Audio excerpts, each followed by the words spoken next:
Et non, désolé, pas de générique Money Tree aujourd'hui. Mais bon, peut-être que vous en aviez un peu marre aussi d'entendre ce générique, donc ça fera pas de mal, puisque vous vous apprêtez aujourd'hui à écouter un épisode dans lequel je suis intervenu en mode guest. Le mode guest, c'est quand j'interviens en tant qu'invité au micro d'un autre podcasteur. Ça vous permettra d'en savoir plus sur moi en découvrant des choses que je ne partage pas forcément ici sur Money Tree, mais que j'ai dû partager ailleurs dans d'autres interventions. À la fin de l'épisode, n'oubliez pas de vous abonner si ce n'est pas déjà fait et à rédiger un avis 5 étoiles sur Apple Podcast et Spotify pour Money Tree, bien sûr, mais également pour le podcast sur lequel j'ai été l'invité. En attendant, je vous souhaite une excellente écoute. Hello et bienvenue à toi dans le podcast La Bonne Fortune, l'émission qui te donne les clés pour prendre en main tes finances personnelles. Je suis Ismaël Bernus, un entrepreneur heureux, et avec La Bonne Fortune, mes invités se livrent sans filtre pour te donner les connaissances et les outils qui te permettent dès aujourd'hui de passer à l'action pour que tu puisses investir selon tes envies, selon tes choix et tes objectifs. Alors vous êtes de plus en plus nombreux à partager cette émission et je vous en remercie pleinement. Alors si toi aussi tu es nouveau par ici, je t'invite à t'abonner en un clic à ce podcast et à continuer de poser toutes les questions sur les différents réseaux. Mes invités et moi-même nous ferons un plaisir d'y répondre. Et sans plus attendre, je te laisse découvrir ce nouvel épisode. Let's go! Aujourd'hui sur le podcast de La Bonne Fortune, j'ai l'immense plaisir de recevoir Julien Calamotte. Salut Julien. Salut Ismaël. Ça me fait vraiment plaisir de t'avoir ici sur le podcast. J'en profite tout de suite avant d'oublier de remercier Laura pour le contact. On l'embrasse si elle nous écoute sur cette émission. Ça va être une émission passionnante parce qu'on a énormément de points communs, d'attraits en commun et de passions communes. Que ce soit en premier lieu l'investissement immobilier qui va être un petit peu le cœur qui va driver cette émission. Julien, tu es également investisseur forcément, tu vas nous décrire un petit peu ton parcours. Tu es également l'auteur du livre, tu nous diras s'il a succès, mais au vu des avis que j'ai pu voir sur Amazon, c'est quand même pas mal. Auteur du livre S'enrichir grâce à l'immobilier. Tu es également entrepreneur aussi. Tu as monté une entreprise, une boîte d'investissement clé en main. Il propose de l'investissement locatif clé en main. Et tu as également un excellent podcast, Money Tree. Qui es-tu, Julien? Est-ce que tu peux nous en dire un petit peu plus? Alors déjà, plaisir partagé Ismaël, parce que je t'ai reçu sur mon podcast du coup très récemment, il y a quelques jours. Et donc du coup, je suis très content de faire le match retour. C'est toujours sympa de faire cet exercice. Comme tu le dis à juste titre, je suis passionné par tout ce qui est sujet d'investissement au sens large, mais quand même en particulier de l'immobilier, hein, on va dire, je suis très très axé immobilier depuis pas mal d'années, une quinzaine d'années.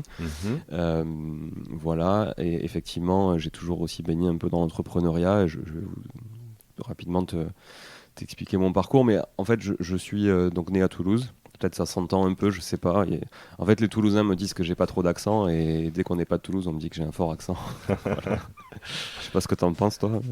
Ouais, si, ça s'entend et ça me fait plaisir d'avoir un Toulousain. Ça faisait quelques temps que j'en avais pas eu. J'ai reçu Étienne Monceau sur l'émission. Voilà, c'était l'épisode 13 pour l'investissement en bourse sur le PEA de Toulouse. Mais sinon, j'ai en ce moment beaucoup de Bretons, quelques Parisiens. Et donc, voilà, d'avoir un Toulousain, ça fait plaisir. Voilà, alors j'amène du soleil. Je salue Étienne, que je connais très bien, que je vois de temps en temps, effectivement, dans quelques soirées aussi qu'on peut organiser sur Toulouse. Les soirées, attention, hein, des soirées tranquilles sur l'immobilier, pas des soirées de débauche, évidemment. On reste sage. Non, mais voilà, donc salut Étienne. Et oui, donc je suis né à Toulouse, j'ai vécu 5 ans au Canada, j'ai fait toutes mes études, on va dire là-bas. J'ai passé même mon bac là-bas dans un lycée français. Après, j'ai fait mes études post-bac universitaires là-bas, j'ai fait Sciences Po. Sciences Po à Montréal, avec l'envie de non pas travailler dans la politique, mais plutôt dans la communication politique, parce que c'était ma spécialisation. Et quand je suis revenu en France, j'ai travaillé finalement dans l'e-commerce, donc rien à voir. Dès 2008, j'ai bossé dans l'e-commerce. On en était aux prémices de l'e-commerce. Et puis voilà, je sais pas, j'ai un feeling comme quoi il y aurait pas mal d'avenir dans ces métiers-là. Et bon, je pense que ça a été un bon feeling. J'étais pas le seul à l'avoir, mais en tout cas, je me suis bien éclaté. Et en fait, au bout de 2 ans de salariat, j'ai vite créé ma première boîte et j'ai quitté mon premier emploi salarié pour créer une boîte, une agence web qui accompagnait les entreprises à gagner en visibilité sur Internet. Référencement naturel, référencement payant, etc. Voilà. Déjà, avant ça, je m'étais associé de manière minoritaire dans une boîte e-commerce qui vendait des compléments alimentaires en ligne pour les bodybuilders. Donc on était vraiment hyper spécialiste dans une niche et ça marchait très très bien. Activité qu'on a revendue quelques années après. Et si tu veux, voilà, pour la faire courte, j'ai toujours oscillé entre entrepreneuriat et salariat à des postes souvent de direction digitale et marketing assez vite, et donc dans des postes de comité de direction. Et puis toujours en ayant des entreprises à côté, à moi, pour construire et bâtir et commencer à bâtir un patrimoine. Et à côté de ça, j'ai acheté une résidence principale dès que je suis revenu en France en 2008, donc j'avais 23 ans. Ok. Et j'ai acheté une résidence principale, une maison dans les coteaux toulousains et rapidement un premier investissement locatif en 2010, donc j'avais 25 ans, un deuxième en 2011, des locaux commerciaux en 2013 et puis j'ai scalé, j'ai vraiment accéléré, voilà, jusqu'à détenir quand même pas mal de, voilà, quelques dizaines de biens aujourd'hui et comme tu le disais, des activités, un écosystème autour de l'immobilier. Et à côté de ça, je suis beau-père de 2 grandes filles qui ont 24 et 21 ans et papa d'un petit de 13 ans. Voilà. Et évidemment époux d'une femme qui est mère de tous ses enfants, qui s'appelle Sabrina et que je salue aussi, parce que je sais qu'elle écoute souvent les podcasts. Eh ben super, je salue également Sabrina. À travers ton parcours, déjà, on peut sentir une certaine richesse. Si je fais les bons calculs, et normalement, on enregistre le matin, là, la tête va bien et les calculs sont bons, on doit avoir le même âge, tu es de 85 également. Oui, tout à fait, 85, février 85, donc un petit peu plus vieux que toi, peut-être septembre, je crois, c'est ça. C'est ça, ouais, exactement, ouais, ouais. Donc 38 ans, bientôt à l'approche des 39, la dernière ligne droite avant de basculer du côté obscur ou pas. De la sagesse. De la sagesse, bien sûr. Cool, ouais, un parcours déjà assez riche avec ouais, cette appétence entre la communication d'une part, le digital, la volonté d'entreprendre,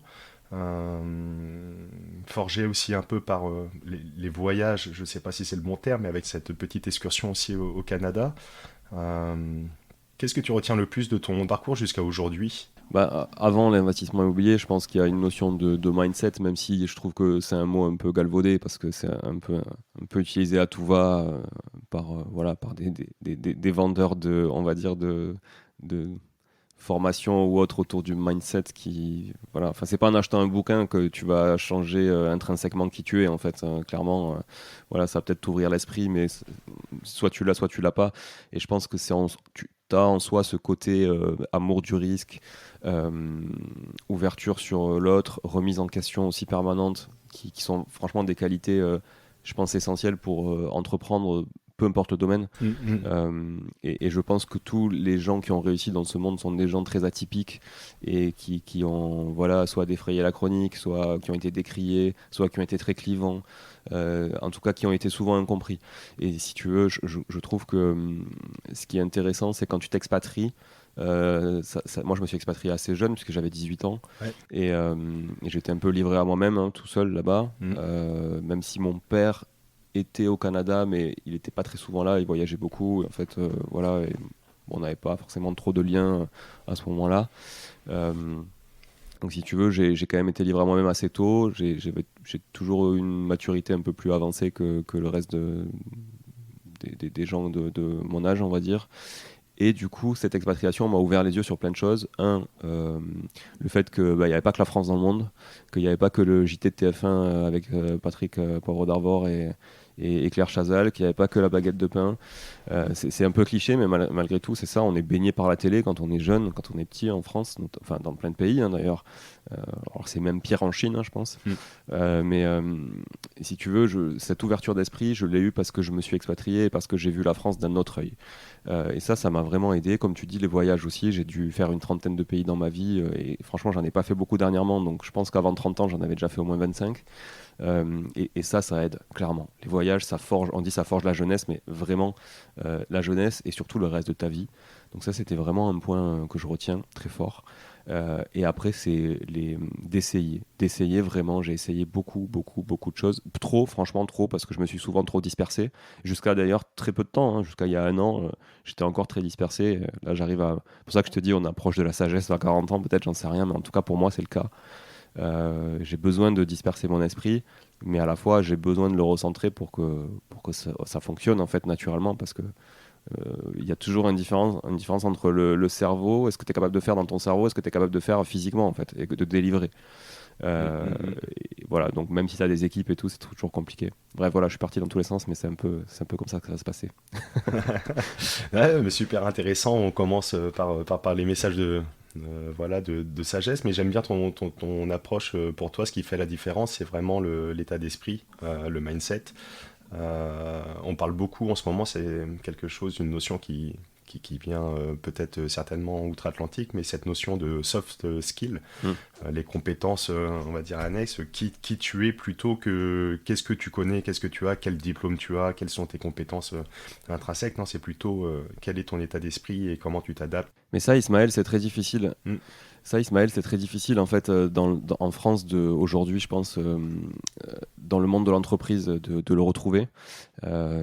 Tu vois, moi qui était quand même directeur de pôle avec donc du middle management en dessous et du management en direct, euh, rares sont les services RH qui me laissaient la place pour recruter de cette manière, justement. Comme tu le dis, hein, les soft skills, donc ce sont ce sont toutes les, on va dire, les habiletés des gens de manière qu'ils ont en eux, de manière intrinsèque, innée. C'est ce que je te disais, je parlais tout à l'heure, hein, justement. Et les hard skills, c'est plus les compétences techniques, qui en fait aujourd'hui sont secondaires, parce que quand le mec n'a pas envie, il peut être bon, il n'a pas envie. Quand il n'est pas capable d'apprendre, il n'est pas capable d'apprendre, et il saura faire que ce qu'il sait faire déjà. Donc en fait, il y a plein de choses. Et puis s'il n'est pas motivé, il n'est pas motivé en fait. Et tu peux avoir quelqu'un de très compétent, effectivement, qui n'est pas motivé, et tu peux avoir quelqu'un de complètement incompétent à la base, mais qui en 6 mois devient plus compétent que celui qu'il était déjà depuis 5 ans. Et c'est effectivement ce genre de profil, moi, dans ma boîte d'ailleurs aujourd'hui. Donc je prends toutes les décisions puisque c'est ma boîte, c'est pour ça aussi que j'aime être entrepreneur, et je respecte énormément les gens qui travaillent à mes côtés, et ils travaillent pas pour moi, ils travaillent avec moi, et ça c'est un peu la différence aussi, tu vois, c'est-à-dire que je les ai recrutés pour ce qu'ils sont et pour ceux qu'ils pourraient apporter à la boîte, mais pas pour leurs compétences, tu vois, vraiment plus pour leur profil et leur qualité humaine. Et ça c'est vachement important, je pense, pour fédérer les équipes autour d'un projet commun, quoi. Ça porte à réflexion et en tout cas ça en dit long sur un peu qui tu es, comment tu vois les choses, c'est cool. D'un point de vue investissement immobilier, donc comme j'ai dit, tu es l'auteur du livre S'enrichir grâce à l'immobilier.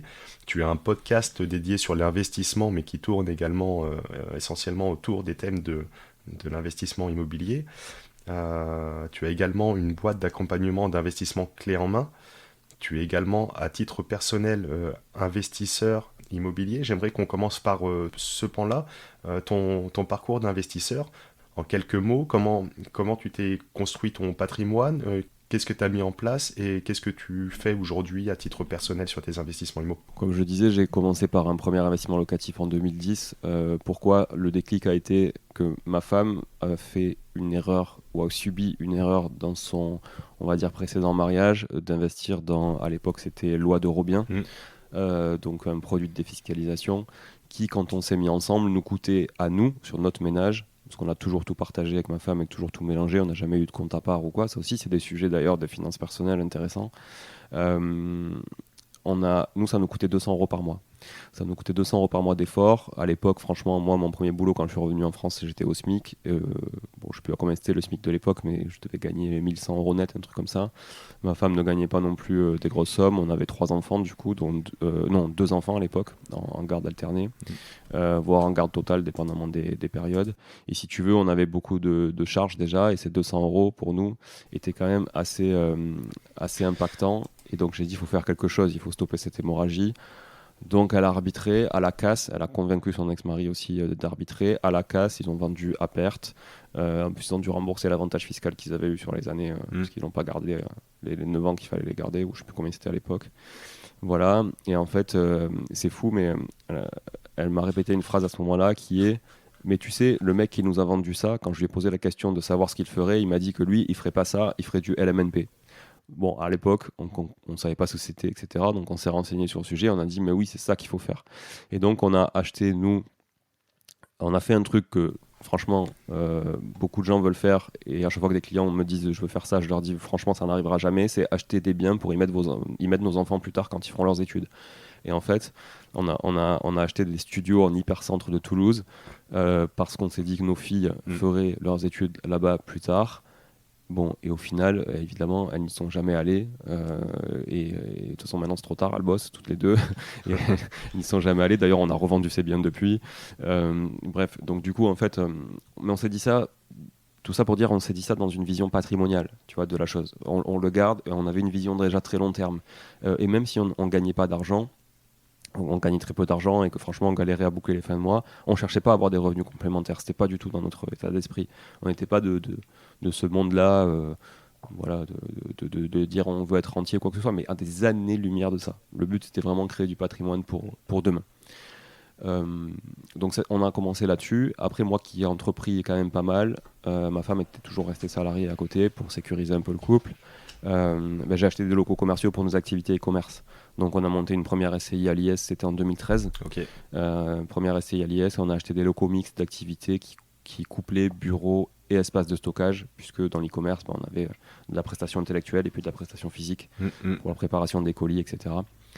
Et donc c'est ce qu'on a fait, qu'on a gardé à peu près 3-4 ans. Et en fait, ils sont venus très très vite trop petits. Et ça, c'est aussi la problématique quand tu investis pour toi-même et tes propres activités.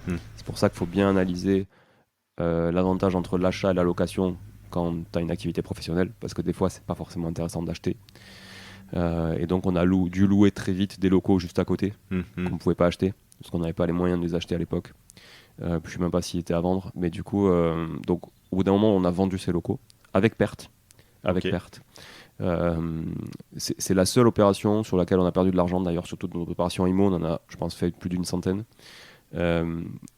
C'est le seul moment. Alors peut-être une autre opération de marchand où j'ai perdu 5 000 euros, mais parce qu'il fallait arbitrer assez vite. Mais là, on a perdu 30 000 euros sur des locaux qui en valaient 240, tu vois. Donc c'est quand même beaucoup. Mais ça nous a appris pas mal de choses. Et si tu veux, après, en 2000, on a gardé ça, 3 ans. En 2016, quand on a vendu, on avait des activités e-commerce, on faisait que ça, notamment dans le monde du vélo. On avait une belle activité e-commerce dans le monde du vélo. On avait un magasin de vélo aussi physique en région toulousaine. Et là, on a complètement flingué la boîte. Donc on avait revendu des boîtes avant, on avait eu quelques réussites, modestes, mais quelques réussites. On avait eu beaucoup d'échecs aussi.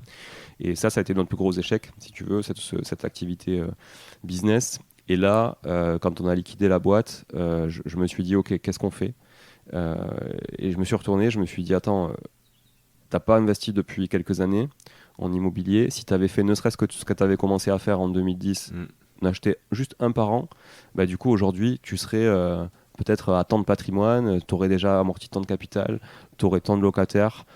Certes, tu générerais pas des revenus, mais tu aurais capitalisé énormément. Et donc, j'ai eu ce regret de ne pas l'avoir fait. Et boulimique que je suis dans tout ce que j'entreprends, du coup, j'ai fait un effet de rattrapage. Et si tu veux, sur les 12 mois qui ont suivi, j'ai acheté 11 biens. Donc j'ai vraiment accéléré très fort. Ok. Bon, il y avait une résidence principale parce qu'on en a profité pour acheter une résidence principale complètement par hasard parce qu'on a vu une jolie photo d'une belle annonce dans un truc que ne fait jamais un investisseur. Regardez, tu sais, les magazines dans les parkings souterrains, Logic Imo, etc. Ouais. Voilà, tu vois, le magazine gratuit. Et du coup, ma femme m'a dit, ouais, regarde cette maison, elle est superbe et tout.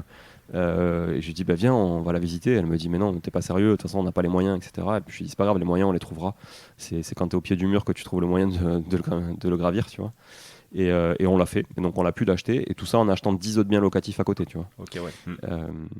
Voilà. À l'époque, on était redevenus salariés, ce qui est plus facile aussi. C'est ce que j'allais te demander. Du coup, on entend bien, en tout cas, le process, le pourquoi du comment. C'est qu'en ayant essayé, itéré pas mal de choses, en se cassant la gueule parfois, ça a commencé comme ça avec le premier investissement au bien de ta femme. Après, sur le monde entrepreneurial, avec des réussites, mais aussi des échecs, dont celui-là sur la boîte de vélo. Mais de là, tu te rends compte de la puissance pour l'avoir fait auparavant, en tout cas du potentiel de l'immobilier, de l'investissement, donc avec un but patrimonial, on l'a bien compris. En 2010, il n'y avait pas ces notions de cash flow, etc. On ne parlait pas de toutes ces notions-là. Mais en effet, tu capitalises avec l'effet de levier bancaire notamment. Et donc là, tu reviens, on va dire, à tes premiers amours et de façon de façon massive. Comment, c'est ce que j'allais te dire, et donc tu as commencé, je t'ai coupé, à donner une partie de la réponse en revenant dans le salariat, mais comment on achète 11 biens ou 10 biens en un an en étant avec des revenus potentiellement à l'époque peut-être modestes, je ne sais pas exactement ta situation, mais si tu as fait à crédit, etc., comment on fait pour faire 10 biens en un an? Est-ce que c'était 10 signatures, 10 biens différents, ou alors il y avait par exemple des immeubles de rapport où tu avais 3, 4, 5 silos dans un même bien avec un seul acte, entre guillemets? Non, non, c'est 10 compromis de résidence locative, 10 actes, 10 biens totalement différents en copropriété, 10 biens patrimoniaux dans l'hypercentre de Toulouse, Ok. principalement. Voilà, parce qu'on avait toujours cette notion. En fait, c'est simple. On a voulu dupliquer ce qu'on a constaté depuis les dernières années, comme tu le dis à juste titre, et qui fonctionnait. Donc on avait quand même cette force de se dire, on l'a déjà fait, ça fait des années qu'on en détient, et ça fonctionne. Voilà, et ça fonctionne. Pourquoi on ferait autre chose en fait? Il n'y a pas voilà, donc en fait, c'était la facilité aussi. La facilité, ça a été de dupliquer notre modèle, qui était un modèle, comme tu le dis, très patrimonial, avec aussi des prix qui étaient quand même moindres que ceux d'aujourd'hui, avec des taux qui étaient beaucoup plus bas que ce qu'on avait investi au départ, parce que quand on a acheté en 2008, on était à 5,10%, un truc comme ça. Quand on a acheté en 2010 les premiers investissements locatifs, on était à 4,5%, un truc comme ça aussi. Bon, on a renégocié 2 fois derrière les prêts à chaque fois, résidence principale, résidence locative et autres, donc ça c'est chouette, parce que ça a augmenté vraiment notre rendement très facilement finalement. Mais là, je regarde, les taux étaient, je sais pas, 1,5, un truc comme ça à l'époque, en 2017, tu vois. Donc je me dis, ouais, bah attends, là, il faut faire un effet de rattrapage énorme, quoi. Et là, je vais pas pouvoir tout raconter sur ce podcast, mais j'en dis une partie aussi, mais je peux pas tout écrire non plus sur le livre, parce qu'il y a des choses qui peuvent pas se dire comme ça, publiquement. Mais grosso modo, il faut faire preuve d'agilité, on va dire, pour aller se faire financer 11 biens en un an en étant salarié avec des salaires qui n'étaient pas dégueux, parce que bon, on avait quand même capitalisé sur nos compétences, hein, toutes ces années d'entrepreneuriat. Ouais, bien sûr. On avait quand même on avait des bons profils, mais bon, on n'avait pas non plus des salaires parisiens, hein, pour parler comme un gars du Sud. mais on avait des bons salaires qui nous permettaient quand même d'avoir une stabilité, et puis surtout on prouvait que ce qu'on avait acheté quelques années auparavant, bah, c'était toujours là, que ça fonctionnait, qu'on avait remboursé tant de capital, et qu'aujourd'hui, on avait une marge hypothécaire, c'est-à-dire la différence entre la valeur du bien et la dette qu'on avait en face, qui était importante. Et ça, souvent, je trouve que les investisseurs l'oublient, ils se focalisent trop sur le cash flow, enfin les investisseurs, ça dépend mais les investisseurs en tout cas qui sont très axés rendement, oublient en fait que cette marge hypothécaire, c'est la seule garantie qu'a la banque sur votre prêt. Et en fait, c'est ça qu'elle regarde, elle. Que vous fassiez 30 ou 40 euros de cash flow sur un studio à 50 000 euros, c'est pas trop ça qui va la sécuriser, quoi. Parce que d'ailleurs, si vous les cramez en jouant au PMU, ça sert à rien. Mais par contre, quand elle voit, ok, j'ai un truc qui vaut 150 000 aujourd'hui et j'ai 50 000 à rembourser, là, elle se dit, bon voilà, le risque pour moi, il est zéro, je peux continuer à lui prêter. Ouais, c'est intéressant cette notion, ça rejoint un peu la notion de la rentabilité globale de TRI, et pas juste focaliser sur le rendement, in fine avec un cash flow soit positif soit négatif, mais quand bien même le cash flow est positif, comme tu le décris très bien, c'est sûr, s'il y a 50, 100 euros de cash flow positif au bout du bout, en enlevant vraiment toutes les charges, etc., bah, tant mieux, on vient créer un enrichissement tout de suite, permanent. Donc ça c'est cool, mais pour toi le gros delta c'est clairement la valeur patrimoniale du bien, et notamment si on veut faire fonctionner l'effet de levier bancaire, c'est vraiment comme tu appelles la marge hypothécaire. Donc je te laisse vraiment décrire ce que tu appelles par là la marge hypothécaire, mais c'est cette différence entre la valorisation du bien et ce qui nous reste à rembourser. C'est ton patrimoine net finalement sur le bien, ce qu'on appelle le patrimoine net, hein, net de dette au final sur le bien. Et oui, finalement, la banque se dit, ok, s'il y a une défaillance de paiement, un bien qui vaut 150, moi je dois récupérer que 50 000. Bah, en fait, ça ne sera pas un problème. Je le mets aux enchères, il partira en 3 secondes. Je trouverai toujours un acheteur qui l'achète 50 000 alors qu'il en vaut 150. Par contre, si elle vous a prêté 110 pour un truc qui en vaut 100 et que vous avez 3 ans de différé, que vous n'avez jamais remboursé de capital, s'il y a une défaillance au bout de 2 ans, elle va devoir vendre un truc 110 qui vaut 100, peut-être. Parce que s'il faut, le marché même aura baissé parce que c'est dans une ville trop exotique ou j'en sais rien. Enfin, tu vois, il y a aussi ce genre de sujet des fois sur des marchés. Il y a des marchés en France qui sont hyper flat, voire qui déclinent, tu vois, qui sont déclinants d'année en année. Ça arrive. L'immobilier, de manière générale et macro, ça augmente toujours dans l'histoire. Mais il y a quand même des anomalies aussi, avec des villes qui poussent ça et des villes qui tirent un peu vers le bas. Donc même si là on sort de 5 ans d'euphorie et que les gens oublient que c'est une anomalie à l'échelle de la préhistoire, si tu veux, 5 ans c'est que dalle. Donc, et surtout à l'échelle de même à l'échelle de l'immobilier, c'est que dalle 5 ans. C'est juste un petit cycle parmi tant d'autres. Donc là, Mm. tout le monde a l'impression que l'immobilier, ouah, c'est florissant. Mais moi, encore hier, j'ai discuté avec quelqu'un, c'est pas bien, mais je fais un petit benchmark concurrentiel sur des fois, donc j'appelle des concurrents pour voir un peu où ils en sont. Et du coup, un concurrent me dit, non, mais vous imaginez, dans cette ville, le marché a fait 40% en 4 ans.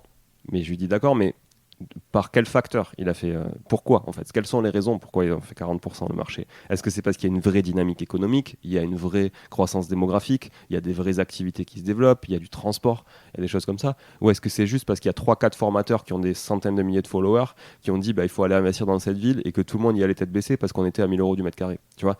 Mm. C'est en fait il y a cette notion, je pense, d'effet mouton qu'on est tous, on est tous à notre échelle le mouton de quelqu'un, d'un berger, c'est sûr, quelque part. Mais en tout cas, tu vois, je trouve que euh, les gens vont trop à la facilité et ne prennent pas suffisamment de recul pour regarder justement et analyser les choses un petit peu plus, on va dire, intelligemment, tu vois, et ne pas juste focaliser sur le résultat, mais regarder, ok, comment on arrive à ça et est-ce qu'il n'y a pas des anomalies qui font arriver à ça et quel est mon risque là-dessus. Mm, Voilà. mm, mm, mm. Donc pour en revenir à cet enrichissement, effectivement, il y a un concept que je développe dans mon bouquin qui s'appelle l'enrichissement latent, euh, et en fait que j'ai défini avec plusieurs critères qui sont très simples, mais personne ne l'avait vraiment défini avant et lui avait donné un nom. On avait des plus-values latentes, etc. Mais voilà, ce terme d'enrichissement latent, je le définis dans le bouquin comme le fait de se dire, ok, oui, il y a du cash flow ou pas. Donc ça, je le Ouais, prends en négatif ou en positif. ouais. J'ai surtout du capital que j'amortis, et c'est la clé de l'effet de levier de l'immobilier. Le vrai enrichissement, il est là. Mm. Donc j'ai mon capital que j'amortis, donc c'est ma mensualité de crédit moins mes intérêts. C'est très simple à calculer. Et Yes. puis j'ai mes plus-values latentes. Et ça, des plus-values latentes, elles sont toujours meilleures dans des grosses métropoles que dans des petites villes. C'est toujours, historiquement, c'est toujours le cas. Oui, il peut y avoir des anomalies, des anecdotes de marché, et tout le monde a sa petite anecdote sur le sujet, et sa petite, on va dire, histoire personnelle, tu vois, mais c'est comme la grand-mère qui connaît quelqu'un qui n'a pas payé son loyer, etc. Mais tout ça, c'est anecdotique, tu vois, c'est pas macro. Ouais, l'exception qui confirme la règle, comme on dit. Voilà, Ouais, clairement. exactement, comme en français, dans la langue française, c'est exactement pareil. Et, euh, et donc, quand tu additionnes le cash flow, qui est un sale nom d'ailleurs, hein, parce que si tu es financier, tu te bouches les oreilles quand un investisseur te dit cash flow, parce que finalement, c'est juste un excédent de trésorerie ou un déficit de trésorerie, mais en fait, le cash flow, il peut être négatif comme positif. Lui, c'est juste un flux. Le cash Mm, flow, c'est le flux de cash dans la boîte mm, ou dans un investissement. Et donc, tu prends ça, tu prends le capital et tu prends la plus-value latente qui est hypothétique. Mais comme ton cash flow, en fait, il est hypothétique. Parce que si tu as de la vacance locative, ton cash flow, il est diminué. Si tu as de la dégradation, tes flux de travaux viennent diminuer ton cash flow. Enfin, il y a plein de notions. Et quand tu parlais très justement de TRI, effectivement, le TRI, qui est le taux de rendement interne, peut intégrer tous ces facteurs-là de flux entrant, sortant, etc., durant toute la durée d'un investissement. Parce que ce que j'aime bien aussi répéter, c'est que c'est à la fin du bal qu'on paye les musiciens. Tu vois, tu veux une citation, je vais t'en donner une. c'est à, c'est à la fin du bal qu'on paye les musiciens. Ça veut dire quoi? Ça veut dire que c'est à la fin d'un investissement qu'on est capable d'apprécier s'il a été bon ou pas. Tu vois, c'est pas pendant sa durée de vie, c'est après sa durée de vie que tu peux le dire. Et c'est une fois que tu as vendu, que tu as mis soit une plus-value, soit une moins-value, et que tu as réinjecté tout ça dans ton rendement, mm. qui te fait un vrai rendement annualisé sur la durée de détention de l'investissement. Et c'est pareil quand tu achètes une action, en fait, c'est pareil dans n'importe quel type d'investissement. Ouais, ouais, très très intéressant et au moins ça permet de voir différemment et pas justement de se dire allez là c'est fantastique ou même à l'image les vendeurs justement de Pinel ou etc. Et encore une fois j'ai rien contre le Pinel, on peut faire des choses très très bien etc. Mais ils vendent une réduction d'impôt, mais un investissement c'est pas qu'une réduction d'impôt à un moment donné, ça prend plein de paramètres, les charges, le loyer, les impôts, la taxe foncière etc. Une revente, une plus-value, une moins-value, et au bout du bout du bout du bout, on met tout ça, on pose tous ces chiffres, et c'est là qu'on a la réalité de l'investissement. C'est très très clair. Et bien souvent, le réel enrichissement personnel, En tout cas, c'est mon sentiment fort et puissant, et tu me diras un petit peu ce que tu en penses, mais il est clairement sur la capitalisation, sur les deux axes. D'une part, le remboursement du capital de l'emprunt bancaire qui se fait souvent via le locataire. Et également, est-ce que j'ai fait, entre guillemets, une bonne affaire? Est-ce que j'ai acheté le bien en dessous du prix du marché? Ou alors est-ce que je l'ai valorisé pour, le cas échéant d'une vente, faire une plus-value? Donc j'ai ces deux axes, le remboursement du capital d'une part, et la plus-value potentielle deuxièmement. Et le réel enrichissement, c'est quand on vend un bien, là on va se retrouver avec des sommes qui sont, je sais pas moi, pour prendre un exemple, je sais pas, quelque chose, un investissement à 200 000 euros, s'il est bien réalisé, un investissement dit de rendement, on va peut-être avoir un cash flow de 100, 200, 300 euros. 300 euros sur 5 ans, grosso modo, ça fait, allez, je raccourcis, mais 3000 fois 5, 3006 fois 5, allez, 15 Un 20 peu 000 plus de euros 10 000 sur 5 ans. sur 5 ans, ouais. Bah, si on revend, qu'on fait une plus-value et qu'on a amorti, bah là on va faire une vente et on va tout de suite avoir un chèque potentiellement de 50, 60, 70 000 euros. Donc on voit on voit le rapport de force entre le rendement, le simple rendement à un moment donné, qui apporte éventuellement un flux de trésorerie positif, et la capitalisation et la valorisation du bien sur l'entièreté, où là on peut faire des choses vraiment intéressantes. Mais ça, tu sais, Ismaël, c'est un peu ma bataille. Tu parles plusieurs fois que tu utilises les termes rendement et rentabilité. Et en fait, c'est vrai que j'ai encore fait un post LinkedIn la semaine dernière là-dessus. J'avais fait une capsule sur mon podcast il y a quelques mois sur le sujet, la différence entre le rendement et la rentabilité. Qui est une vision, la première est une vision très court-termiste. Et la rentabilité est une vision beaucoup plus long terme, en fait. Voilà, et ça rejoint tout ce que je disais tout à l'heure, que l'immobilier, c'est du temps long, c'est du long terme, et donc ça doit s'apprécier différemment que le rendement, qui est beaucoup, beaucoup trop court-termiste et qui est un indicateur annuel qui n'intègre pas cette chose. Voilà.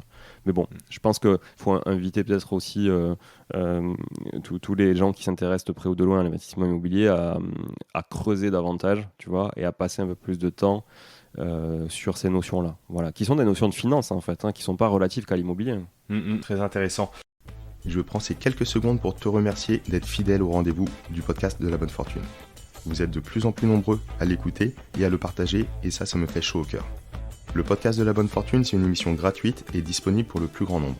Du coup, je te remercie de bien vouloir prendre quelques instants précieux afin de mettre une évaluation sur Apple Podcast, Spotify ou la plateforme de ton choix. Ça fait plaisir aux algorithmes et ça me permet de continuer à recevoir des invités inédits et exclusifs. Et si tout comme Vanessa, Sylvain, Charlotte et d'autres, tu souhaites aller plus loin et être entouré d'investisseurs au mindset ambitieux et bienveillant, tu peux, en fonction des places disponibles, nous rejoindre dans la communauté privée de la bonne fortune. Maintenant, place à la suite de cette émission. Pour revenir sur ton parcours, donc cette année, une dizaine de biens, en 2016, quelque chose comme ça. 2017-2018. Ouais. 2017-2018, tu as fait quoi d'autre depuis? En fait, on a continué après. On a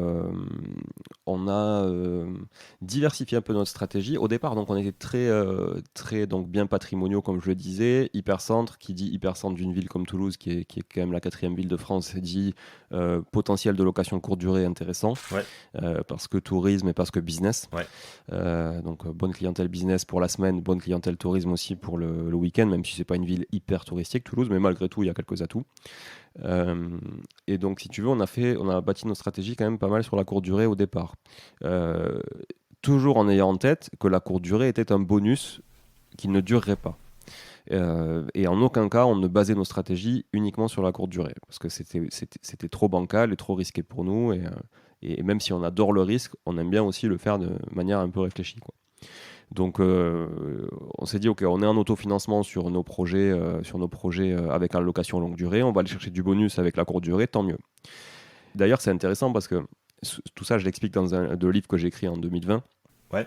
Et tu vois, aujourd'hui, je me suis pas trop trompé parce que la courte durée, beaucoup trop de concurrence, des réglementations qui se durcissent, etc. Et tu vois, hier soir encore, on organisait une soirée IMO en centre-ville de Toulouse et il y avait une conciergerie avec qui on travaille qui était là. Et effectivement, il le confirme. Beaucoup de concurrence. Et en plus, ce que je trouve un peu bancal sur la courte durée, c'est que ton bien, au bout de 3 ans, il est has-been. Même des fois plus vite que ça. Parce que tes nouveaux concurrents qui arrivent sont au goût du jour puisqu'ils viennent de rénover l'appartement sur le marché. Et toi, tu as rénové l'appartement il y a 3 ans, ce qui est vraiment pas longtemps, mais en fait, tu es déjà has-been parce que quand tu as mis le carreau de ciment en fin de la période de mode du carreau de ciment, bah, du coup, tu es déjà has-been en fait. Et quand tu vas pas refaire tout le carrelage de ta salle de bain, tout le carrelage de ta cuisine tous les 3 ans, tu vois, juste pour être bon sur Airbnb, parce que sinon, en fait, le bonus que tu récupères, il repart dans les travaux, et en fait, ton opération, elle s'annule. Tu vois, et d'ailleurs, ça rejoint ce que je disais, c'est-à-dire que quand tu regardes, tu fais le bilan à la fin de ton investissement, bah, tout ce que tu as mis comme travaux, quand tu le réinjectes dans ton rendement, tu défalques vachement ta rentabilité, en fait. Et donc, on s'est dit, on va diversifier un peu. Donc on est allé sur une ville un peu plus moyenne, qui est autour de Toulouse, 35 minutes de Toulouse, 65 000 habitants, bonne dynamique, euh, joli patrimoine aussi au niveau de la pierre, parce que moi j'ai beaucoup d'affect quand même avec le patrimoine, tu Mm. vois, l'ancien, etc. Par exemple, je ne fais pas de neuf, je ferai jamais de promotion immobilière, enfin peut-être pas jamais, mais en tout cas, j'ai pas d'appétence à la promotion immobilière. Et j'aime bien rénover l'ancien et lui redonner un peu de peps et de couleur, tu vois, Yes. lui redonner vie. C'est aussi pour ça d'ailleurs que j'ai des activités de marchand de biens, parce que c'est parce que j'aime faire ça en fait, hein. Euh, et donc on est parti sur ces villes-là où on avait des rendements. Alors pour parler de rendement brut, parce que ça parle à beaucoup de monde, même si ça ne veut pas dire grand-chose, sur Toulouse on était à l'époque plutôt à 6% de rendement brut. Ok. Maintenant on est moins d'ailleurs, on est plutôt à 5%. Et la ville dans laquelle on était, on est allé jusqu'à 11-12% de rendement brut, Et oui. mais sur une ville qui est quand même 65 000 habitants, avec une université, avec des trucs, enfin tu vois, pas non plus Un truc en quand même hyper assez campagne. solide, ouais. Mm, mm. Ouais, voilà. Et ça nous permettait, si tu veux, d'aller diversifier et d'aller sécuriser un peu notre patrimoine, parce que c'est vrai qu'on avait beaucoup de biens d'autofinancement et qu'au bout d'un moment, l'autofinancement, t'es quand même ric-rac, parce que plus t'achètes, plus t'empiles, bah, plus tu prends de risques quand même, avec des mensualités de crédit qui augmentent. Et quand tu te couches tous les soirs avec beaucoup de lignes de crédit, voilà, faut quand même bien dormir, quoi. Voilà. Donc on est allé diversifier ça. On a acheté au Portugal aussi, au Ok. sud du Portugal. Donc voilà, location saisonnière là-bas pour le coup, vraiment au sens propre, hein, plus que courte durée. Donc courte durée en basse saison et saisonnière plutôt location à la semaine ou aux 15 jours sur cet appartement-là. Et après, voilà, on a continué en fait. Et là aujourd'hui, si tu veux, on en est plus à se dire, on achète des biens qui nous plaisent, qui sont soit très atypiques, soit le bien que le voisin n'aura pas. C'est-à-dire, je te prends un exemple, tu es en hyper centre-ville, il y a un T3 avec une terrasse, il y a un T3 sans terrasse. Bah, nous, même si le T3 avec terrasse, il est beaucoup plus cher, on préfère acheter celui-là parce qu'on sait qu'à terme, c'est plus liquide, c'est plus sécurisant. Tu répondras mieux à la tension locative si elle baisse avec une terrasse que sans terrasse. Et même avant le Covid, c'était le cas, hein. Mm, Bon, mm, mm, beaucoup mm. disaient le Covid, les extérieurs et tout ça, mais un bien avec extérieur, ça a toujours été plus valorisé qu'un bien sans extérieur. Euh, voilà, on est plus là-dessus, tu vois, sur des biens un peu atypiques et qui peuvent sortir du lot, pas en cas de Troisième Guerre mondiale, parce que pour le coup, personne ne fera la différence, mais tu vois, je me dis en cas de voilà, de volonté de récupérer des liquidités ou quoi, assez rapidement. Voilà. Ouais, très intéressant. Et cette image aussi, c'est vrai que quand, je pense, hein, et ça tient certainement à l'âge, mais quand on est plus jeune, on va peut-être chercher des choses un peu plus dynamiques, un peu plus avec les dents. Et puis quand on est avec un peu plus d'expérience, etc., on regarde pas que le rendement brut, mais il y a tout autre facteur. Et en effet, la valorisation, etc., pour tout ce que tu as dit auparavant. Et ça en fait partie sur tes choix d'acquisition aujourd'hui. Et puis aussi une notion de kiff, de plaisir aussi, voilà, d'amour et de se faire plaisir avec des biens qui ont un charme, peut-être quelque chose, des atouts qui nous font plus vibrer que la seule petite cage à lapin sans fenêtre, toute bas de plafond, etc. Ouais. Faut aussi se faire plaisir, ouais. Tu parlais d'une activité de marchand de biens également. Ça t'est venu en même temps, en parallèle, un petit peu à la suite de tout ça? Ça m'est venu parce que j'avais la chance dans ma famille d'avoir un marchand de biens et qui du coup m'a un peu mis le nez dedans. Euh, donc c'est lui en fait avec qui j'ai fait les premiers projets. On a commencé à initier la chose en 2019. Ouais. 2020, on a fait un premier projet. Euh, et puis, on a fait un beau projet, un immeuble de 800 mètres carrés. C'était le premier projet de marchand, tu vois. Donc, on a commencé très fort, mais parce que j'avais la chance d'être accompagné par quelqu'un qui avait déjà fait. Et ça, c'est essentiel, hein, enfin, peut-être on y reviendra tout à l'heure, peut-être sur le clé en main, etc. Mais être accompagné par des gens qui ont déjà fait et beaucoup, beaucoup fait, je pense que c'est essentiel. Et donc j'ai eu cette chance, on va dire que c'est ça, de l'avoir dans ma famille et du coup qui me mettent le pied à l'étrier, qui m'apprennent un peu le métier, qui m'apprennent aussi les erreurs à ne pas faire, qui m'apprennent aussi beaucoup d'entrée, la responsabilité qu'on avait en tant que marchand de biens. Et ça j'insiste, voilà, parce que c'est vrai qu'aujourd'hui les taux ayant augmenté, etc., tous les formateurs et vendeurs de rêves maintenant vont basculer sur l'achat-revente parce que c'est plus sexy, parce que avoir du cash flow avec des taux à 4,5 ou 5%, c'est impossible, donc ils n'ont plus rien à vendre. Je suis désolé, mais voilà, c'est pas mon univers, ces formations-là. Donc j'aime bien le répéter. Et donc ils vont aller là-dessus, mais en fait il y a une différence entre acheter et revendre une résidence principale, hein, que tu fais une fois tous les 3 ans si tu as envie, ou tous les 10 ans, sans aucune responsabilité parce que tu n'es pas professionnel de l'immobilier, et le fait de le faire à titre professionnel avec des responsabilités civiles, des garanties dommages-ouvrages, beaucoup de responsabilités sur les vices apparents et les vices cachés. Voilà, enfin, plein de sujets comme ça. Donc on a commencé par un gros truc, 800 mètres carrés. D'ailleurs, c'était son plus gros projet à lui aussi. Okay. Il avait jamais fait il avait fait 500 mètres carrés maxi. Bon, il avait fait plusieurs en même temps de 400-500, mais jamais un gros comme ça. Okay. Donc 800 mètres carrés, on a fait 13 appartements dedans, un local commercial, 2 grands garages, 8 box. Okay. Parce il y avait des anciens box à chevaux, c'était en hypercentre d'une ville aussi. Il y a des anciens box à chevaux qu'on a divisés. Voilà, donc ça, c'était une OP à 1 200 et quelques mille de revente à peu près. Okay. Donc voilà, avec à peu près 900 000 de prix de revient, on a fait 290 000 de marge à peu près. Okay. Donc c'était une belle première opération qui m'a bien mis le pied à l'étrier. Mais j'ai pu le faire parce que je me suis associé avec quelqu'un qui avait déjà fait, ne serait-ce qu'au niveau bancaire. Parce qu'on ne va pas emprunter sur un crédit court terme en 2 ans in fine, comme on va emprunter 25 ans pour acheter un studio à 50 000 euros. Et en fait, ce sont les pôles immobiliers qui financent les marchands de biens dans les banques.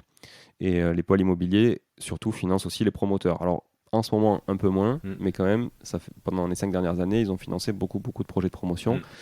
Et ça prend à peu près le même temps à un collaborateur d'une banque de faire un dossier pour un projet à 25 millions que pour un projet à 500 000 euros. Donc, eux, leur choix est vite fait. Ils préfèrent financer un promoteur et prendre 25 millions de prêts. Donc, il faut quand même avoir des bonnes entrées et il faut surtout avoir déjà fait et prouver que tu sais faire. Voilà. Et ça, c'est vraiment important. Et donc, moi, ce que je peux conseiller, c'est si vous voulez tester du marchand de biens, faites-le avec quelqu'un qui a déjà fait. Voilà. Et qui va vous mettre le pied à l'étrier. Mais qui a vraiment déjà fait. Pas quelqu'un qui a vendu sa résidence principale. Voilà, c'est pas le même sujet, quoi. Ouais, non, mais clairement, il y a, comme tu le disais, toute la question des responsabilités, etc., etc. Et puis même d'un point de vue financier, il y a des impacts, ne serait-ce que la question de la TVA. Si on fait pas les bons choix, etc., on peut se retrouver banané avec la TVA sur l'ensemble et pas sur la marge ou alors de l'exonération. Totalement. En fonction juste si on est dans la bonne case ou pas, l'opération, soit elle est exceptionnelle, soit on se plante complètement. Et donc il y a plein de considérations. Mais merci pour ton disclaimer de dire faites attention quand même à tout. D'une part, les vendeurs de rêves ou pas. Bon, ça après, ça c'est peut-être ton côté clivant aussi, ou alors trop marre de voir toutes ces pubs sur Facebook, sur Instagram, sur les réseaux, etc. pour vendre de la formation. Même si dans le lot, je suis persuadé que quand même il y a énormément de qualité. On a cette chance, je trouve, en 2023 d'avoir accès et gratuitement, que ce soit aujourd'hui sur le podcast de la bonne fortune, que ce soit sur le tien, sur Money Tree Podcast, et également d'avoir des accompagnements avec des formations même payantes ou accès à des livres, ton livre en est l'exemple et d'autres aussi. Il y a une richesse d'informations qui est disponible et donc après à chacun de faire son choix en conscience, mais oui, attention des fois un petit peu à l'objet brillant et de faire miroiter des choses qui sont peut-être pas forcément très on va dire sensées ou en tout cas opportunes et qui ne correspondent pas forcément. Et ouais, merci pour ce petit ce petit disclaimer, je vais l'appeler comme ça. Il y a un autre sujet, Ismaël, juste sur le marchand de biens. Attention aussi au coût de l'argent en crédit court terme. Parce qu'aujourd'hui, un marchand de biens, il emprunte à peu près à 10% annuel. 10% annuel sur 2 ans, ça fait 20 points. Ça fait, donc c'est 10% de votre prix de revient, pas de votre prix de vente. Mais du coup, ça veut dire que vous bouffez votre marge quand même assez vite. Donc si on vous dit qu'un projet de marchand de biens, c'est viable avec 20% de marge, oui, c'est viable avec 20% de marge, mais pas avec de l'argent à 10%. Parce qu'en fait, si vous le portez 2 ans, le projet il vous reste 0 à la fin, quoi. Exactement. Donc attention à ça. Dans ce cadre-là, et un peu de retard dans les travaux, etc. On prend un an de plus, enfin bref, et ça peut vite... en effet, ouais. C'est intéressant, mais de toute manière, on aura l'occasion d'en discuter, parce que comme je te le disais, là c'est pareil, je vais me lancer sur cette activité qui aujourd'hui je n'ai pas développée. Alors j'ai fait des ventes, j'ai fait la vente de ma résidence principale, j'ai fait des arbitrages, là je suis en train de revendre aussi un appartement, j'ai fait de l'achat-revente sur un bien que j'ai découpé, que j'ai revendu tout de suite, mais sans être en qualité de marchand. Donc là, je suis en train de m'associer justement avec une personne qui a le statut, qui a exercé, qui connaît, etc., pour se porter sur des opérations qui peuvent être intéressantes. On va basculer, ça fait la transition toute faite avec ton activité chez Artae, société d'investissement clé en main, où tu proposes de l'accompagnement. C'est qui la cible et client de Artae? C'est la personne qui n'y connaît rien, qui n'a pas trop le temps de s'en occuper, qui cherche une typologie de bien particulier. Comment vous fonctionnez? C'est quoi un petit peu Artae? Tu peux nous en dire un peu plus? Oui, Artae, c'est une agence, on va l'appeler comme ça, qui accompagne les investisseurs immobiliers durant toute la vie d'un investissement immobilier. Donc ça veut dire quoi? Ça veut dire que on les accompagne en amont de l'achat, sur vraiment du conseil stratégique qui répond à leurs objectifs, leur horizon d'investissement, etc., qu'on définit ensemble et on les challenge beaucoup.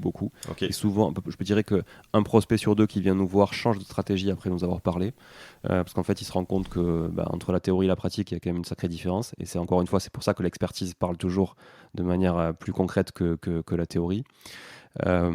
Donc ça, on les accompagne en amont. Après, on leur trouve les biens. Donc la chasse fait partie de notre métier, mais on est loin d'être des chasseurs parce qu'on accompagne vraiment l'investisseur dans sa globalité.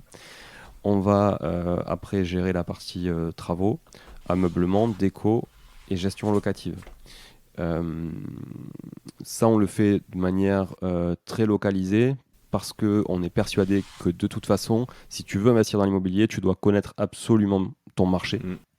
Et donc, on n'est pas capable, nous, par exemple, d'accompagner quelqu'un à Nantes si on ne connaît pas le marché nantais. Par contre, si on connaît très bien le marché lyonnais, on est capable d'accompagner des gens autour de Lyon, à Lyon, autour de Lyon. Le marché toulousain, c'est pareil, etc. Donc, on n'est pas présent partout en France. On tend à le devenir, évidemment, c'est l'objectif. Moi, je veux je veux amener la boîte assez loin. Donc, on verra. L'avenir nous donnera les réponses. Encore une fois, c'est à la fin du bal qu'on paie les musiciens, donc on verra. Pour l'instant, on a une bonne dynamique. Et aussi, on fait de la transaction. Donc, c'est-à-dire qu'on est capable aussi de suivre l'investisseur quand il souhaite arbitrer. Et quand l'investisseur souhaite arbitrer, l'avantage, c'est que nous, on travaille à 80%, 90% même qu'avec des investisseurs.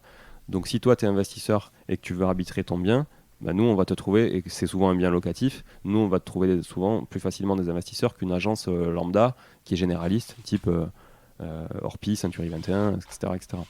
Voilà. Donc, on fait transaction, location, gestion et investissement clé en main.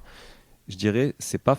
Souvent, on emploie le terme, et nous aussi, accompagnement. C'est pas vraiment de l'accompagnement, parce qu'on fait pas de coaching, par exemple. Tu vois. Alors, ça viendra peut-être, mais pour l'instant, on en a eu fait, mais on n'en fait plus trop, parce que c'est assez chronophage, et tu te rends compte que en fait, c'est pas parce que tu coaches les gens qui passent à l'action. Exactement. Ouais. Et nous, on aime bien quand les gens, en fait, ils s'enrichissent et qu'ils passent à l'action. Donc, en fait, tu as 3 steps. Tu as la formation.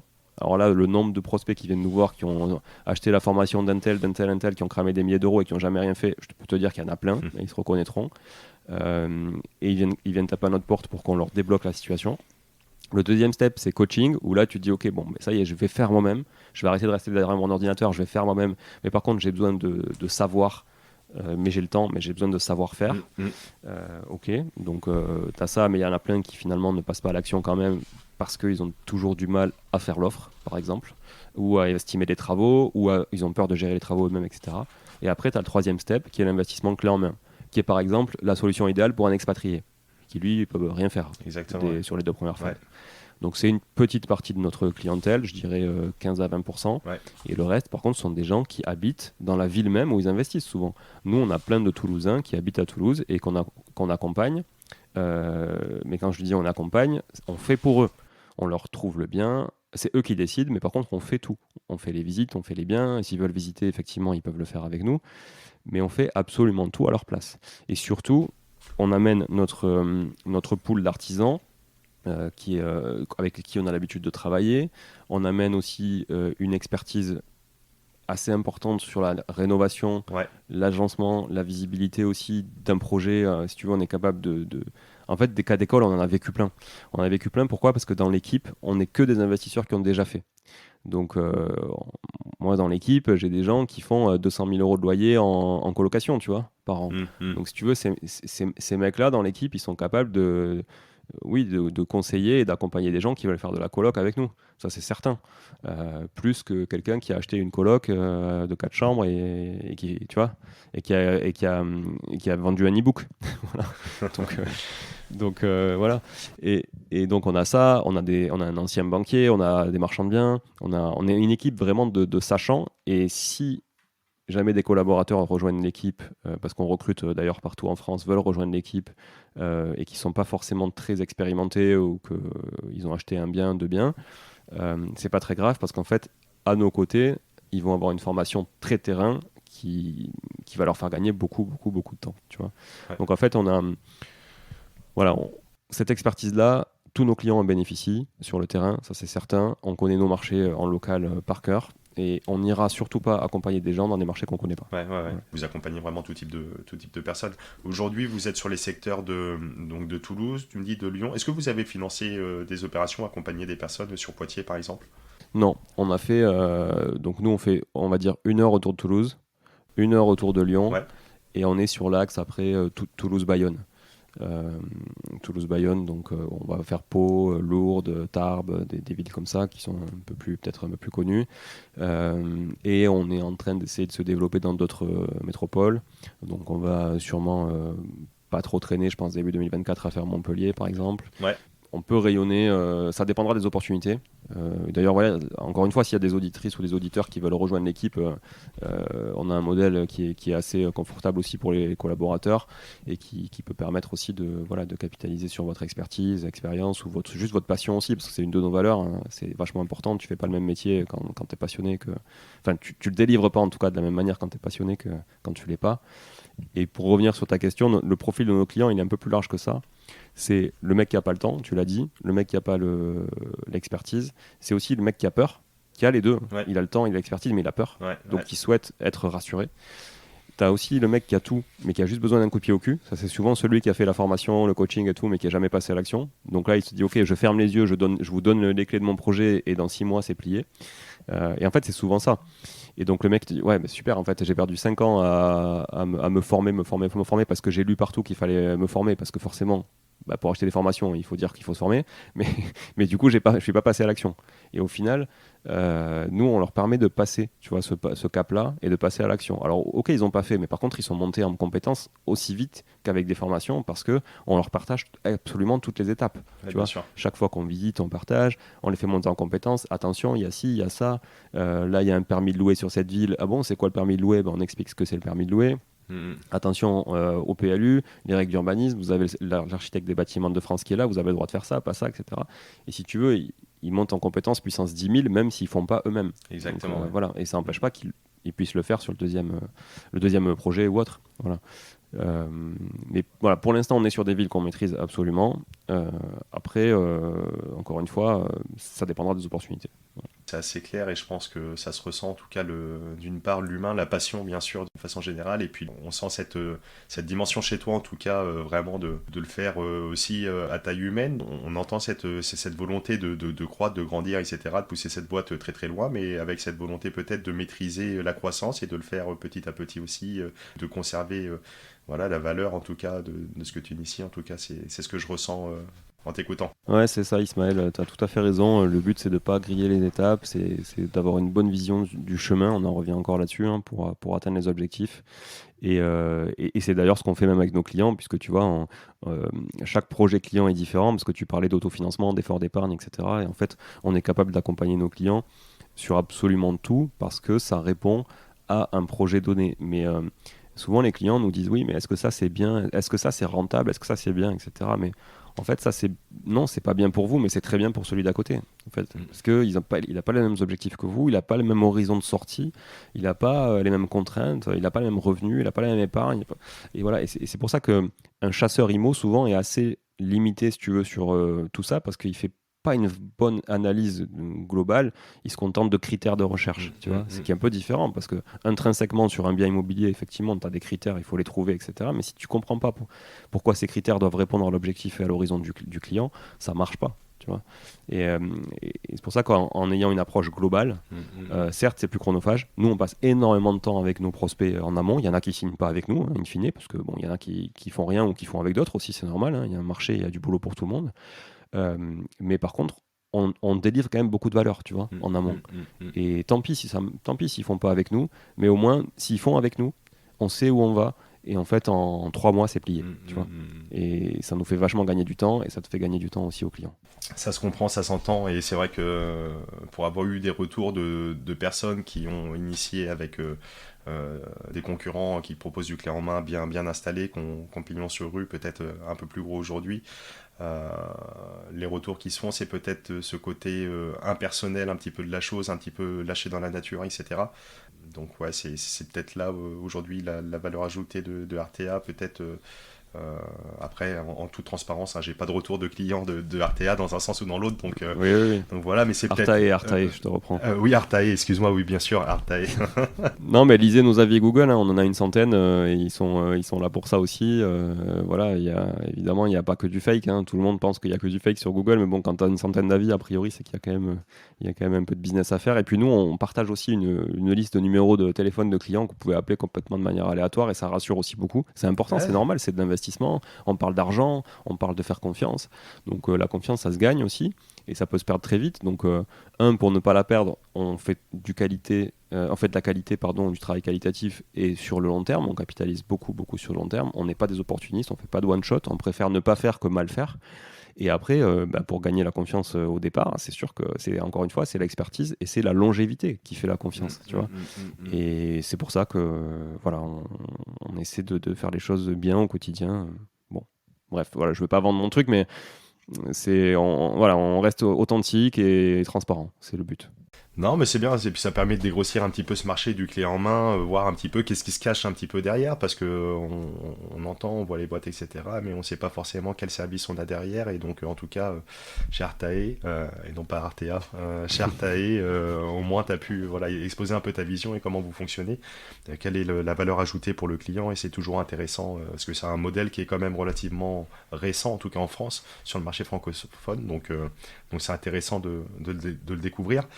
Un dernier point, donc on a vu un petit peu ton parcours immobilier, ta passion.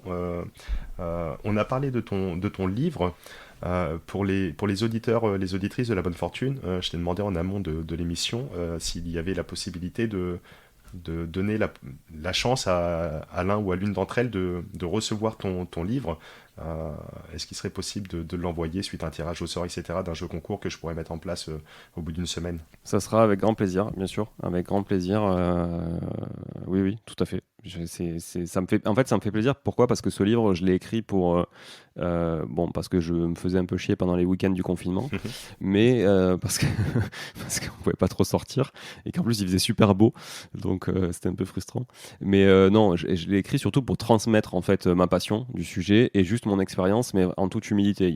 C'est pas un livre théorique, c'est un livre qui retranscrit un peu mon parcours et comment moi j'ai fait. Mais ça veut pas dire qu'il faut faire pareil. Hein. Ça veut dire que voilà, c'est juste du partage.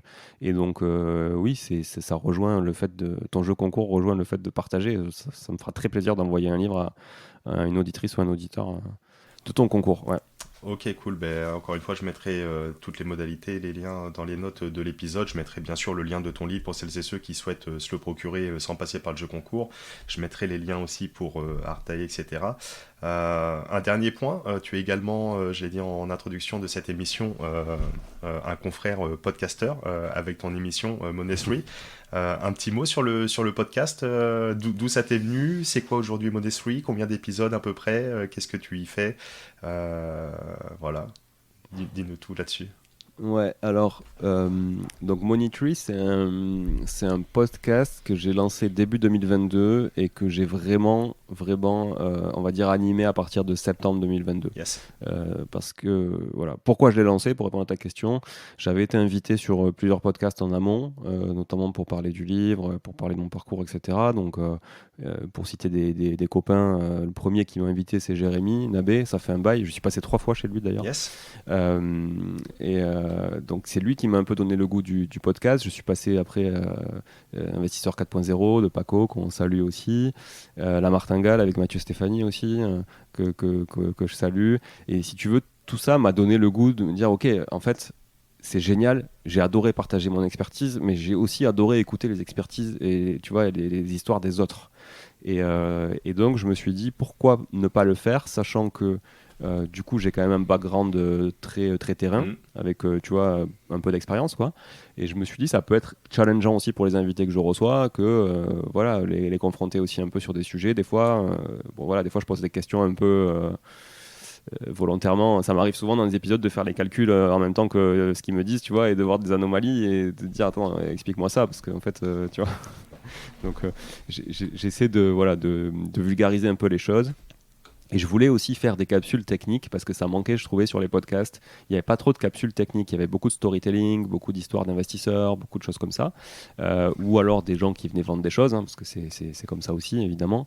Mais il n'y avait pas forcément de capsules très techniques et théoriques, tu vois, que tu peux Yes. retrouver dans une formation, dans un bouquin, un truc comme ça.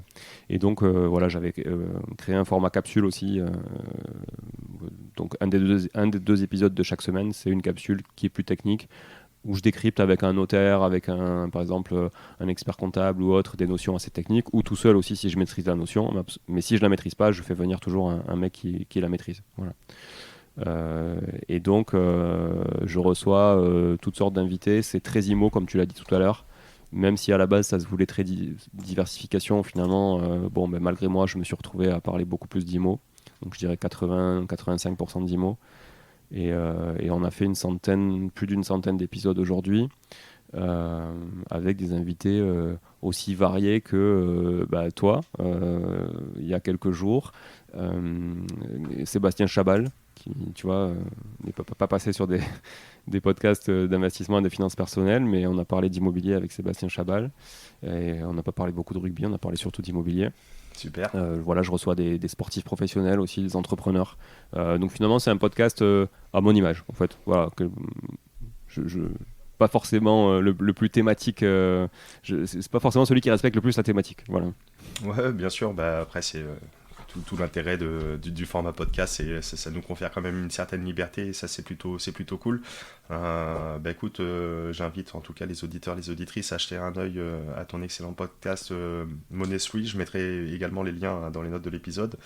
Euh, Merci beaucoup Julien pour ce temps passé ensemble aujourd'hui avec un épisode un petit peu qui est parti un peu dans beaucoup de sens, mais encore une fois c'est cool, c'est la liberté justement de pouvoir s'exprimer.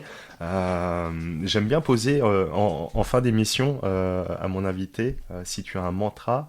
Une citation que tu te répètes ou que tu aimes partager autour de toi, et je te dirai que tu as interdiction de reprendre, c'est à la fin du bal qu'on pèle les musiciens, on a bien compris. Il faut trouver autre chose, je sais pas si tu as... Merde. Écoute, c'est pas une citation, c'est un truc bah, que j'ai écrit dans mon livre et que j'aime bien répéter aussi. Parce qu'en fait, tu te rends compte qu'il faut répéter aux gens pour que ça rentre. Ça, c'est un truc vraiment. Moi, j'ai du mal à répéter, j'aime pas trop, tu vois. Je me dis une fois que j'ai dit une fois, bon, c'est bon, arrête parce que les gens vont penser que tu répètes, mais finalement, bon, bref, il intègre pas. Je dirais que en immobilier, pour revenir sur l'immobilier, parce que c'est de ça qu'on a parlé beaucoup aujourd'hui et c'est ça qui m'anime au quotidien, il vaut mieux faire juste une affaire qu'attendre une bonne affaire. Voilà, je pense que c'est un peu vous pouvez le tourner comme vous voulez, mais l'état d'esprit, c'est de se dire juste passer à l'action, faites, comme l'a dit Ismaël très justement tout à l'heure, le vrai enrichissement de l'immobilier, c'est dans le capital, c'est dans la dette que vous allez créer. Toutes les plus grandes fortunes de ce monde se sont créées avec de la dette, toutes, sans exception. Quand vous regardez la fortune d'Elon Musk, c'est sa boîte qui vaut du pognon, et sa boîte, vous croyez qu'elle s'est faite comment? Avec de la dette, hein, On n'engage pas des profils, des gros profils tech sans dette, on fait pas des gros investissements sans dette, c'est que de la dette. Et regardez toujours les plus grosses fortunes de ce monde, inspirez-vous des plus grands et juste passez à l'action plutôt que d'attendre, d'avoir un truc qui n'arrivera jamais. Parce qu'une bonne affaire, ça n'existe pas en fait. Il n'y a pas de définition d'une bonne affaire, ça n'existe pas. Il faut juste que ce soit une affaire qui corresponde à votre objectif, à votre investissement, et ça sera toujours mieux de faire quelque chose que de ne rien faire. Voilà. Et ben, le message est passé, je partage 1000 fois. Merci Julien. Je t'en prie. Indépendamment de l'immobilier, ça sera ma dernière question. Est-ce que tu as d'autres classes d'actifs dans lesquelles tu as investi? Oui, j'ai d'autres classes d'actifs. Alors, comme tout le monde, j'ai touché à la crypto, mais j'y touche plus. J'ai vendu quasiment tout quand le Bitcoin était à 60 000 $ à peu près. J'ai tout vendu et il doit me rester, je sais pas, 10 ou 15 000 balles, mais j'ai pas, voilà, j'y touche plus, ça m'intéresse absolument plus. Voilà, je m'y suis intéressé pour voir, mais franchement, non. Donc la crypto-monnaie, j'en ai eu un peu. Voilà, sinon, du classique PEA, du compte titre. Parce que pour moi l'immobilier c'est un moyen de s'enrichir mais c'est en aucun cas une finalité.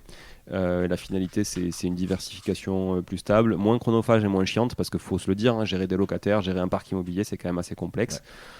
Moi c'est un peu différent parce que je le fais à titre professionnel pour des clients, donc je me considère comme un client d'Artae et donc ça se gère, on a une gestionnaire locative dans l'équipe, bon voilà, ça se fait. Et je le fais moins bien pour moi que pour mes clients d'ailleurs, c'est un peu toujours le problème du cordonnier qui est plus mal chaussé. Et je t'en donne des expressions, t'as vu? De ouf. Et on fera une émission citation, punchline, mantra, et ouais, carrément. Si tu veux. Mais bon voilà, donc grosso modo, oui, du marché financier évidemment. Et en fait, non, ce qui m'anime, et en fait, c'est parce que moi j'aime bien faire des choses qui me font kiffer, c'est l'art. C'est l'art. Et d'ailleurs, j'ai fait de très bons épisodes sur l'investissement dans l'art sur mon podcast que je vous invite à aller écouter. Au tout début du podcast avec Arnaud Dubois et un peu plus tard avec lui et son associé aussi. Et donc j'ai investi dans l'art parce que j'aime ça, parce que ça décore ma maison. Okay. Et parce que surtout je l'ai fait en me faisant accompagner. Comme nos clients nous font accompagner sur le clé en main, je me suis fait accompagner sur du clé en main dans l'art. Et j'ai acheté des artistes que j'aime beaucoup, mais qui surtout sont très valorisés sur le marché international. Et voilà, parce que dans l'art, il y a de tout. Et vraiment, je vous invite à écouter les épisodes, ils en parleront mieux que moi. J'ai plus les numéros en tête, mais si vous tapez Arnaud Dubois Money Tree, vous devrez trouver des épisodes voilà, assez intéressants. Et après, mon kiff, c'est quand même l'IMO. Hein, donc voilà, je reste assez IMO de manière générale. Je suis pas, tu vois, j'ai pas de montre, j'ai pas de trucs comme ça. Voilà.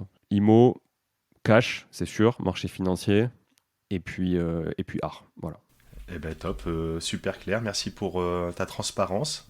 Ouais, je l'ai là, l'épisode 64, investir dans un Picasso avec 5 000 €, Arnaud Dubois et François Carbone. Ouais, François Carbone, ça c'est avec Mathis, c'est le dernier. Et oui, puis les tableaux, c'est l'épisode 5, ouais, l'art d'investir dans de beaux tableaux. Tu vois, j'irai l'écouter avec intérêt parce que c'est un domaine que je ne connais pas. On peut voir derrière toi là, sur l'émission, en tout cas un tableau, je ne sais pas si c'est... Voilà, un tableau d'un artiste en particulier. Alors ouais, c'est pas le plus valorisant qu'on ait, ça c'est sûr. C'est plutôt d'ailleurs un artiste local, donc ça on l'a plutôt acheté pour décorer que pour investir. Yes. Mais voilà, on en a où voilà, on a notamment un artiste qui est quand même exposé, a été acheté par le MoMA, qui est le Museum of Modern Art de New York. Donc voilà, quand a priori le musée le plus gros de New York achète un artiste, c'est que l'artiste est quand même un peu coté. Donc quand tu l'as chez toi dans ton salon, c'est toujours sympa, voilà, te dire. Et la fiscalité sur l'art est très bonne aussi, sur la plus-value, j'entends. En tout cas, sur la fiscalité sur la plus-value est très très bonne et très avantageuse. Ok, d'accord. Ben, on ira écouter ça avec grand intérêt. Mille merci Julien pour ce super moment passé ensemble. Merci à toi. Écoute, je te laisse le mot de la fin pour conclure cette magnifique émission. Merci à toi Ismaël, c'était un super échange. Le mot de la fin, c'est si vous voulez suivre mes aventures, vous pouvez me suivre sur Instagram. Je me cache pas, c'est Julien Calamotte, tout attaché. Yes. C'est mon prénom et mon nom, tout simplement. Vous pouvez me suivre sur LinkedIn aussi. LinkedIn sur réseau sur lequel j'étais très actif dans le monde du digital. Et donc j'ai une grosse communauté digitale. Mais j'ai une communauté plus IMO maintenant, de plus en plus. Donc j'essaie d'être actif aussi. Julien Calamode, vous me trouverez très facilement. Et ensuite, je vous invite à aller découvrir nos sites aussi, artae.imo pour tout ce qui est univers Artae, Transac, etc. Et sur le clé en main, regardez nos exemples de ce qu'on fait à Toulouse sur un site qui s'appelle investiratoulouse.com. Tu vois, ça c'est mon background référenceur. Yes. Investiratoulouse.com, voilà. Donc vous verrez quelques réalisations, notre modèle un peu, etc. Et puis j'invite aussi toutes les auditrices et les auditeurs de La Bonne Fortune à laisser un commentaire et un avis 5 étoiles sur Apple Podcast et Spotify pour Ismaël qui, je le sais, se bouge beaucoup pour vous donner du contenu vraiment qualitatif toutes les semaines parce que c'est du taf. C'est vraiment du taf et tu ne diras pas le contraire, je pense. Yes. Voilà, c'est du taf. Donc, franchement, aujourd'hui, c'est les seules récompenses qu'on a sur le podcast, ce sont les retours. Et comme c'est quelque chose qui est quand même assez unilatéral, je trouve, parce que c'est beaucoup d'informations descendantes et que ça peut être frustrant de ne pas avoir d'informations en retour et de feedback, donnez-nous du feedback sur les réseaux sociaux, sur les plateformes d'écoute, partout où vous pouvez, même un petit mail, des fois, ça fait plaisir. Voilà. Merci encore, Ismaël, pour cet échange. Eh bien, merci à toi, Julien. Merci pour le petit mot. Le message est passé et je mettrai encore une fois tous les liens essentiels dans les notes de l'épisode pour pouvoir te retrouver. Merci à toi, merci à tous. Ciao, ciao. À très, très vite. Et je remercie une nouvelle fois Julien Calamode pour cet échange passionnant et très inspirant à travers son parcours et son expérience dans l'investissement immobilier.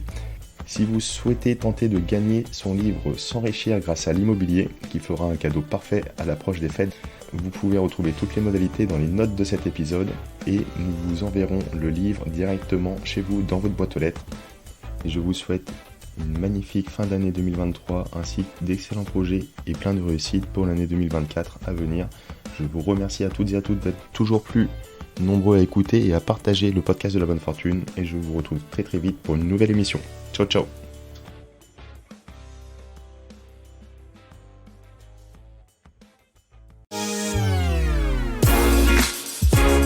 Bon, si vous êtes là, c'est que vous avez écouté jusqu'au bout et a priori, l'épisode vous a plu. Si c'est bien le cas, n'hésitez pas à le partager autour de vous.